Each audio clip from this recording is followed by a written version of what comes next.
চোখের পানি ছাইরা দিয়া করজোরে হাত ধরে বলতেছে, বাবা আমার এই শক্ত গালটার মধ্যে আপনি থাপড় দিয়ে আপনার এই নরম হাতটার মধ্যে ব্যথা পাইছেন, আপনি আমার মাফ করে দিন। ইহুদি বাড়িতে চলে গেছে, মার কাছে বলতেছে, মা আজকে এমন একটি ঘটনা হয়েছে। বলে কি? বলে আমি আমার এক বাগানের এক চাকরকে গালের মধ্যে থাপড় দিলাম, আর সে পুনরায় আমার কাছে দুই হাত করজোর করে আমার কাছে মাপ চাইলো। ইহুদির মা বলতেছে, তার বাবার নাম কি জেনে আসো, তার মায়ের নাম কি জেনে আসো, তার নাম কি তুমি একবার জেনে আসো। ইহুদির সাথে সাথে আইসা বলতেছে, দরুদি আপনার বাবার নাম? বলে আমার বাবার নাম আব্দুল্লাহ। আপনার মায়ের নাম? বলে আমার মায়ের নাম আমেনা। আপনার নাম? বলে আমার নাম মোহাম্মদ। দৌড়াইয়া ইহুদি চলে গেছে মার কাছে, বলে মা তার বাবার নাম আব্দুল্লাহ, তার মায়ের নাম আমেনা, তার নাম মোহাম্মদ। ইহুদির মাই কই, কি করছস বাজান?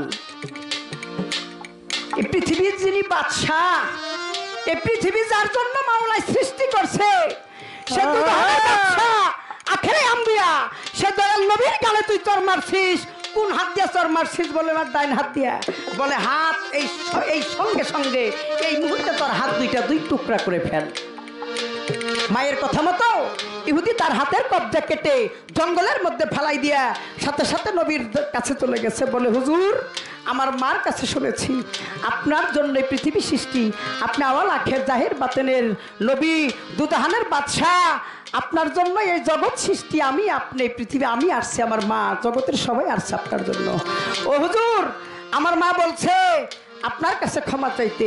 হুজুর আপনি আমারে ক্ষমা করে দেন। আমার দয়াল নবী বলে, আমি তো তোমারে তখনই ক্ষমা করে দিছি, আমি তো ক্ষমার ভান্ডার, আমি ক্ষমার ভান্ডার। ক্ষমা বলতে আমার কাছে কিছু নাই। আমাকে যতজনে যত কিছুই করুক, যত আঘাত দেখ, যত কষ্ট দেখ, তবে হ্যাঁ বাবা তোমাকে ক্ষমা করে দিয়েছি, পুনরায় আবারও করবো, কিন্তু তোমার হাতের কবজি কো? বলে হুজুর আমার মায়ের কথা মতো আমি আমার হাতের কবজি কেটে দুই টুকরা করে জঙ্গলের মধ্যে ফেলে দিয়েছি। বলে তোমার হাতের কবজিটা নিয়ে আসো। সাথে সাথে জঙ্গল থেকে, এই বাচ্চারা, সাথে সাথে জঙ্গল থেকে হাতের কবজিটা আইনা দয়াল নবীর কাছে দিছে। দয়াল নবী কবজিটা একত্রিত কইরা তার মুখের কিছু লালা দিয়া জোড়া লাগাইয়া দিয়া বলতেছে, বাবা বাসায় চলে যাও। ও ভাই এ খানার কষ্ট আমার দয়াল নবী নিজেও করেছে, তাই নবী বলেছে তুমি যখন ঘরের মধ্যে ভালো ভালো খাবার খাইবা, খাবার খাওয়ার আগে তোমার বাড়ির চতুর্দিকে 39টা বাড়ি দেখবা, তাদের মধ্যে কেউ খায়া আছে কি? খায়া নাই। ইসলামে তো সহজ কথা না। নামাজ পড়লাম, হজ করলাম, জাকাত করলাম, কালমা পড়লাম, হয়ে গেল। ইসলামের পঞ্চবে না, এটা আবার ভাগ আছে। গরিবের জন্য হইল 3টা, বড় লোকের জন্য 5টা। কি বাবা? গরিবের জন্য 3টা। কি? গরিব কালমা পড়তে পারবো, নামাজ পড়তে পারবো, জাকাত দিতে পারবো, নামাজ, কালমা, রোজা, এই 3টা করতে পারবো। গরিব কি জাকাত দিয়ে পারবো নি বাবা? কি রে বাবা? আবুল ভাই পারবো? দিন আই না দিন যে খায় হে হজ করতে যাইতে পারবো? এই 5টার মধ্যে 2টা হইলো, 3টা হইলো গরিবের, আর 5টা হইলো বড় লোকের। এইটা হইলো একটা উসিলা মাত্র। আল্লাহরে পাওয়ার রাস্তা বহুদূর। তাই এই জগতের মধ্যে এমন কিছু কর্ম করতে হয়, যেই কর্ম করলে আল্লাহ নিজে সন্তুষ্ট হয়ে সেই বান্দাকে বিনা হিসাবে জান্নাতবাসী করে দেয়। ও বাবা আপনি শুক্রবার দিন জুম্বার নামাজ পড়ে মসজিদ ঘর থেকে বাইরে হইলেন, আপনার সাদা পাঞ্জাবির পকেটের মধ্যে 500 টাকার নোট দেখা যায়। গ্রামের এক গরিব মায়ের সন্তান, আমার মতো একজন, গিয়ে আপনারা বলতেছে, কাকা আমার যে 500 টাকার দরকার। এর লিগে আমার মায়ের যে মেডিকেলে নেবো, আমার মাই যে অসুস্থ, মৃত্যু সজ্জা, আপনি যদি 500 টাকা আমারে দিতেন, আমি 500 টাকা দিয়ে আমি আমার মার চিকিৎসা করতাম। আপনার সাদা পাঞ্জাবির মধ্যে 500 টাকা নোট দেখা যায়, নামাজে পড়ে বাইরে হইলেন, আপনি মুখে লগে লগে কি কই দিলেন, চাচার যে কথা, আজকে 3 মাস ধরে 500 টাকা নোট আমি চোখেই দেখি না। আছে না সমাজ এরকম? অভাব নাই, লক্ষ লক্ষ কোটি কোটি টাকার মালিক, কিন্তু তার বাড়ির পাশে না খায়া রয়েছে আজকে 15 দিন 20 দিন ধরে, জিগায়ও না কি খাইছে। বহুত সাধনা, বহুত হিসাব। তাই দীপু ভাই হিসাবের অভাব নাই, অনেক কর্ম, কর্মের হিসাব নাই অনেক। আর শরীয়তের নবীকে, শরীয়তের নবী হলো আমার নূহ নবী, এটার অনেক বড় ইতিহাস। আর কিছু বলবো না, যেহেতু নবী হিসাবে জানতে চাইছেন। শরীয়তের নবী নূহ নবী, আর আপনি কোন আলেম হিসাবে গান গাইবেন? ভাই আমি একজন সুন্নি আলেম হিসাবে গান করব। আমি ভাই, আমি মাওলার আশেক, আমি মাওলার বান্দা, নবীর উম্মত। আমি মানুষকে ভালোবাসি, মানুষের সেবায় থাকি। আমি সদা সর্বদাই মানুষকে আনন্দ দিতে চাই। মানুষ যেন আমার কাছ থেকে শান্তি পায়, দুঃখ যেন না পায়। আমি একজন সুন্নি আলেম, আমি ওহাবি না, জামাতি না, আমি একজন সুন্নি আলেম।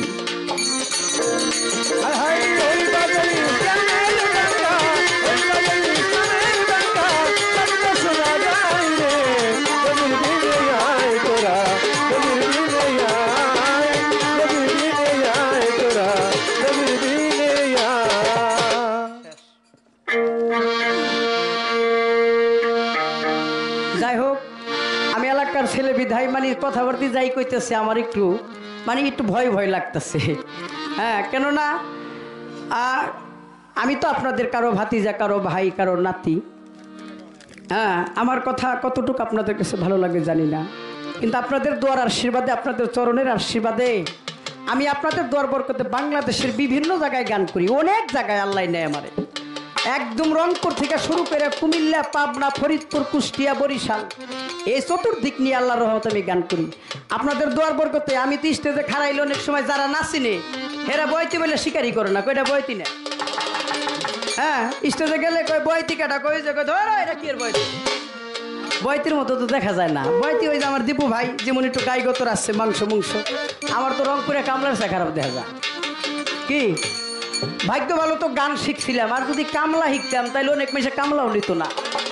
ওই তো কি ওর শোলে নাই মাংস, ওই কামলা দিবার যাইয়া তিনজনের পিছে পড়ব, টেহাটি হুদাহুদি ফাউ যাইব।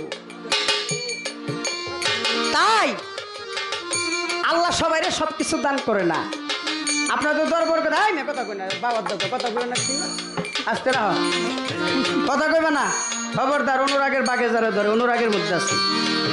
এমনি এই দেশের মধ্যে আমাকে গান টান কেউ গাওয়ায় না, মিয়া বহুত জ্বালার মধ্যে আছে জানো না। গান গাওয়ায় না দিকে তাদের ভাত মেরে গেতেছি তা না, নিজের দেশের মানুষের গান শোনাইতে পারলে একটা আনন্দ, গৌরব। কি চাও? ওই যে বিল্লালের ছেলে আনোয়ার কি শিল্পী হয়েছে, কারণ আমি যে কোন মাফের শিল্পী হইলাম, খালি আমার পাঞ্জাবের লুঙ্গি দেখলো জনম বইরা গান আর শুনলো না, তাহলে তার কি? হ্যাঁ, কোনো ব্যক্তি একটু দাওয়াত দেয়, আহি আয়া দিয়ে মাই গেছে তো ব্যাটারি নাই, ব্যাটারি আছে তো সেট নাই, আবার ঢোল আছে তো হারমোনি নাই, হারমোনি আছে তো মন্দিরে নাই, গাই কয় কি খিচুড়ি খাওয়া গান শিখছে না। খিচুড়ি খাওয়া গান শিখলে এই পর্যন্ত আইতে পারতাম না। দোয়া করবেন, আপনাদের দোয়া নিয়ে যেন অনেক জায়গায় যেতে পারি। এবার মারিফতের যিনি ফকির, ফকিরের ভেষ ভীষণ একটু ভালোই লাগতেছে। ফকির তো ফকির, আবার হলো মাতাল বাড়ির লোক। হ্যাঁ, হেরা মুখে যখন যায় তাই কয়ে হেলা। ফকিরের কাছে আমার একটা ছোট করে একটা প্রশ্ন। এই মারিফত কত প্রকার? অনেকজনে অনেক প্রশ্ন শুনছেন। মারফত আইলো কই থেকে, মারফতের সৃষ্টি কই থেকে, মারফত কি আসলে কই, বর্তমানে কই না, তা না। আমার জানার দরকার মারফত কত প্রকার এবং কোন মারফত কোন মানুষে করে। কি ভাই, মারফতটা কত প্রকার আর কোন কোন মারফত কোন কোন ব্যক্তিরা করে, এই একটা কথা আমার জানার দরকার। যেমন আওয়ামী লীগের নেতা নেত্রী চান্দুর ইউনিয়নে কারা? সোনামিয়া সাহেব সভাপতি, আমাদের মঞ্জু ভাই সেক্রেটারি, নেতা কিন্তু আওয়ামী লীগেরই। ভাগ আছে না, তো মারিফতের তো একটা ভাগ আছে। এই মারিফত উর্দেরটা কে করতেছে, মাঝখানেরটা কে করে, তারপরটা কে করে, তারপরটা কে করে, এই একটা ছোট্ট করে একটা প্রশ্ন। বাহ বাহ বাহ, বলে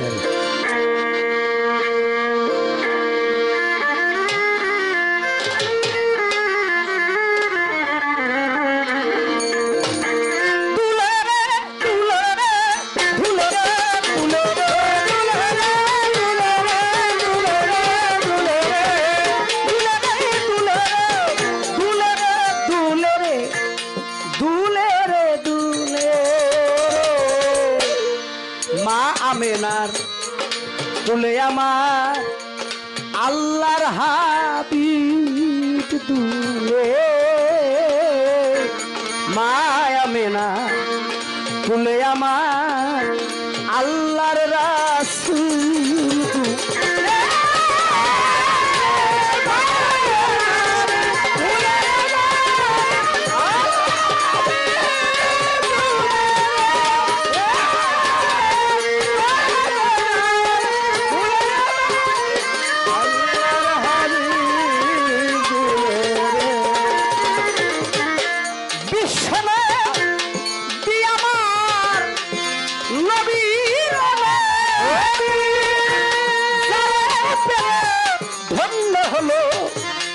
এই সৃষ্টির সবই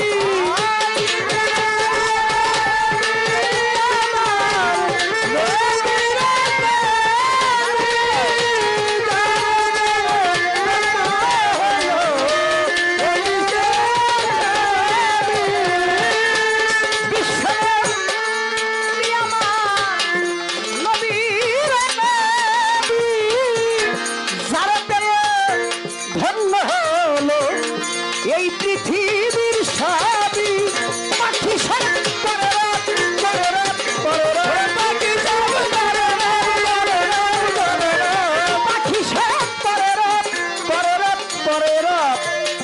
আনন্দে হিল্লালে মায়া মেনার কুলে আমার আল্লাহ হাবিব দুলে রে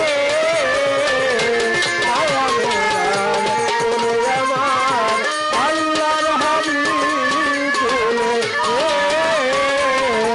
মায়া মেনার কুলে আমার আল্লাহর হাবিব দুলে নিভিলে পারস্যের অগ্নিকুণ্ড কাবা ঘরের মূর্তি হইল খণ্ড বিখণ্ড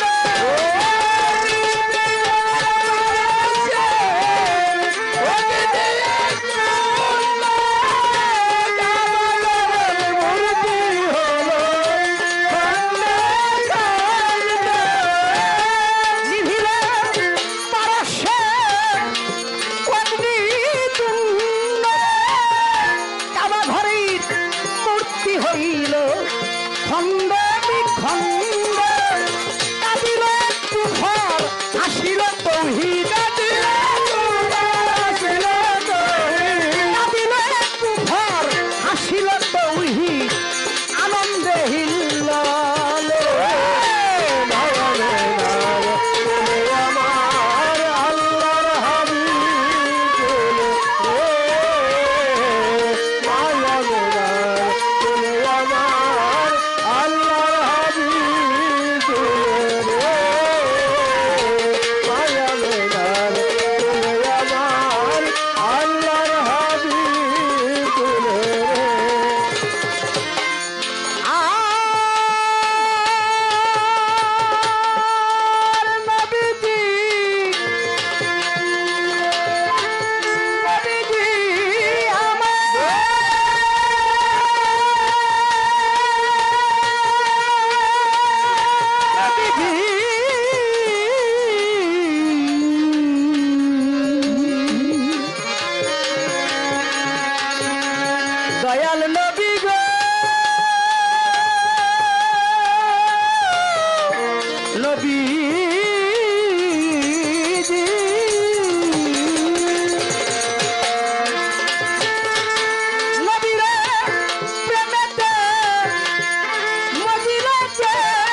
মায়া মেনা কুলে আমার বিশ্বনবী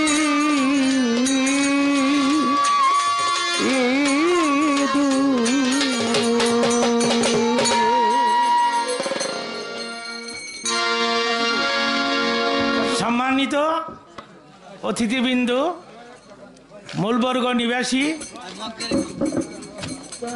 আতলস ভাই আনোয়ার দেওয়ান গান শোনায়া তার খুশি করল প্রাণ, তাই তাকে 500 টাকা করিল দান। আমরা কি দোষ করলাম?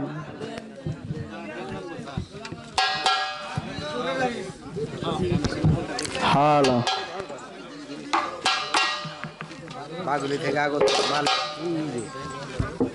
আমার শ্রদ্ধেয় কাকা বাগুলি থেকে আগত মালেক কাকা আমার গান শুনে আমাকে 100 টাকা দিয়ে দোয়া আশীর্বাদ করলেন। কাকার প্রতি সালাম।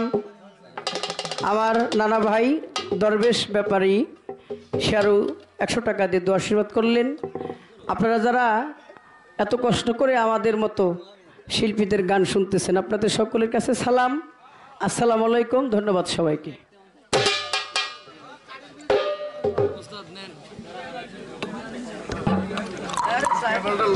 হ্যালো,